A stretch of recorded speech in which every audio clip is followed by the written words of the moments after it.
السلام عليكم، ازيكم حبايبي؟ عاملين ايه؟ يا رب تكونوا بخير. اللهم صل وسلم وبارك على سيدنا محمد وعلى اله واصحابه اجمعين. صباح الورد والياسمين على احلى متابعين، حسب بقى الصباح او المساء اللي تشوفوني فيه. النهارده باذن الله هنعمل مع بعض البوظه المصريه الصعيدي. وطبعا اهل الصعايده واهل الشرق واحنا هنا كمان في الفلاحين عارفينها ومشهورين بيها جدا، لانها مشروب لذيذ ومفيد جدا للمعده، لان مكوناتها سهله جدا. بتبقى عباره عن دقيق وسكر وخميره. وطبعا كلنا عارفين فوائد الخميره، مريحه جدا للمعده والقولون بتاعنا، وكمان جميله جدا وكويسه جدا للديدان، وليها فوائد كتيره ومفيده. انا النهارده بقى هعملها لكم بطريقه سهله وبسيطه جدا. من كوبايه سكر وكوبايه دقيق هنعمل منها احلى واجمل بوظه. بس كده يا حلوين، قبل ما نبدا الفيديو بتاعنا يا ريت كده تشجعوني باللايك، اللايك عشان يرفع الفيديو ويرفع القناه، واشتركوا في القناه وشيروا الفيديو ده عشان يوصل لكم مني كل جديد. يلا بينا بقى نسمي الله ونصلي على الرسول وهنشوف هنعمل النهارده البوظه بتاعتنا الجميله دي ازاي. اول حاجه هنحضر معانا الميه. معايا هنا 5 كوبايات من الميه، ودي الكوبايه اللي انا هعاير بيها. ادي كده اول كوبايه، ومعايره برضو بنفس الكوبايه 4 كوبايات، يعني هنا هستخدم 5 كوبايات من الميه وكوبايه من الدقيق زي ما قلت لك. هنا بقى حطيت 3/4 كوبايه من السكر، بس انا زودت السكر، يعتبر استهلكت كوبايه، يعني كوبايه دقيق وكوبايه سكر. وهنزل عليهم كده بالمضرب على البارد، وهقلبهم بقى كويس جدا حبه جد بالشكل ده. يعني هتقعدي كده حوالي 5 دقايق تضربيهم كده بالمضرب لحد ما كله كده يندمج مع بعضه ومبقاش فيها اي تكتلات. بعد كده بقى هاخدها على النار، وهتفضلي بقى تقلبي فيها كده على طول علشان بس ما تلزقش معاكي ويكون فيها اي تكتلات. هتفضلي طول ما انت واقفه تقلبي فيها كده على طول بالشكل ده.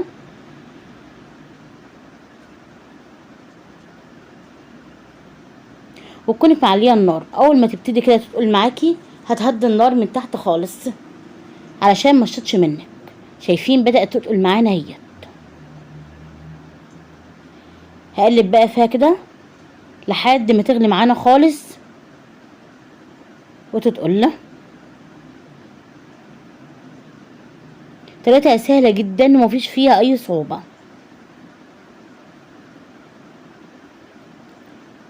شايفين بدأت تتقل معانا وتغلي اهيت بالشكل ده.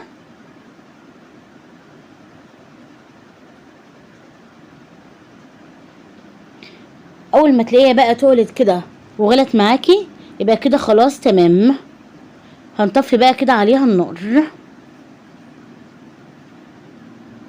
شايفين السمك بتاعها بتبقى عامله زي المهلبيه كده بالظبط. هنا بقى طفيت عليها النار وانا بوريك السمك بتاعها، وهسيبها بقى لما تهدى خالص كده براحتها. انا عايزاها بارده. هنا بقى اما تبرد معانا هحضر هنا نص كوبايه من الميه الدافيه، ميه دافيه يعني لا هي بارده ولا هي سخنه. ومعايا معلقه من السكر ومعلقه صغيره خالص من الخميره. خدي بالك معلقه صغيره من الخميره. وهدوبها كويس جدا جدا، يعني نص كوبايه ميه دافيه معاها معلقه سكر ومعلقه صغيره خالص من الخميره. وهقلبها كده واسيبها بس حوالي كده 5 دقايق، مش اكتر من كده. طبعا هي اصلها بخميره بيره، بس طبعا ما لقيتش اللي هي خميره البخبوزات.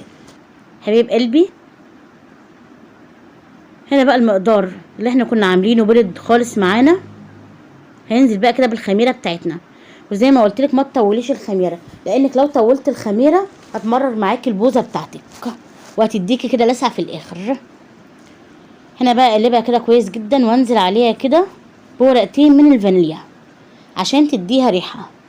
ممكن بقى تحبي لو حبيتي تديها اي روايح من عندك، ميه ورد، ريحه موز، اي حاجه عندك حباها. بس انا حابه اعملها زي اللي بتتباع بره بالظبط. نزلت كده بالمقدار بتاعي في الكبه. ممكن تنزلي بيها في الخلاط هاند بلندر، لو عندك مضرب اي حاجه اشتغلي بيها عادي. اهم حاجه هنضربها كويس جدا علشان تنعم معانا مبقاش فيها اي كتلات خالص نهائي. شايفين؟ هديها كده كام ضربه لحد ما احس الخليط بتاعي ناعم معايا وما عادش فيه اي تكتلات خالص نهائي.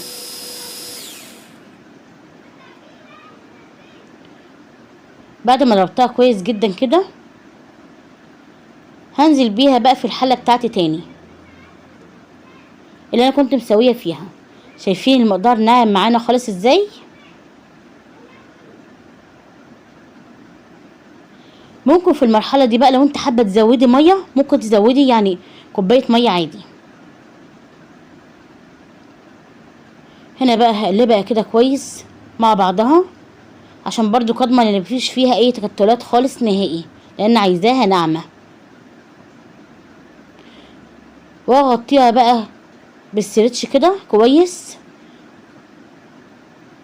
وهسيبها بقى تخمر براحتها حسب الجو بتاعك، يعني ممكن نص ساعه، ساعه، ساعتين، حسب ما تخمر معاكي.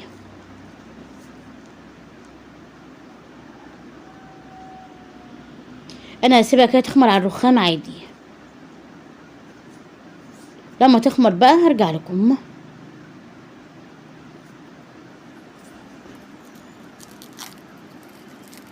حبايب قلبي انا سبتها كده حوالي نص ساعه ورفعت معايا يد عشان انتوا عارفين ان الجو طبعا حر. بسم الله. شايفين البوزه عامله ازاي؟ هنا بقى حبيت كده اخففها شويه وحسيت انها مززه حبه. جبت كده معلقتين من السكر على كوبايه من الميه ودوبتهم مع بعض وقلبتهم وحطيتهم وسبتهم كده حوالي كمان ربع ساعه. وده بعد ما عدى عليها كده ربع ساعه كمان كنت حطيتها في التلاجة. هقلبها بقى كده كويس جدا.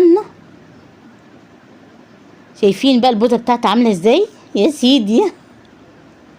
شايفين ما شاء الله، والله بجد تحفه تحفه. هنفرغها بقى كده في الكوبايات. شايفه سمكها؟ لو حابه بقى تخففيها عن كده هتحط عليها شويه ميه دافيه وتقلبيها كويس وهتسيبيها برضو كده حوالي 5 دقايق هتخف معاكي خالص. شايفين البوزه عامله ازاي؟ انا بقى النهارده بنافس البوزه بتاعتي. بنافس مين؟ بنافس عم اشرف. وطبعا احنا هنا في البلد عارفين عم اشرف بتاع البوظه. ليه بقى؟ علشان قلت لك يا عم اشرف اديني سر البوظه وانت ما رضيتش تديهوني. انا النهارده بقى جبت سر البوظه وعملتها. ايه رايك بقى؟ شايف البوظه بتاعتي عامله ازاي؟ انا بقى نفسك وجبت روسيكل وامشي في البلد واقول قشطه يا بوظه. ايه رايك؟ ما شاء الله. البوزة يا جماعة زي ما انتوا شايفينها كده سهلة جدا ومفيش فيها اي صعوبة وبعملناها بكوباية دقيق وكوباية سكر وطلعنا منها احلى بوزة.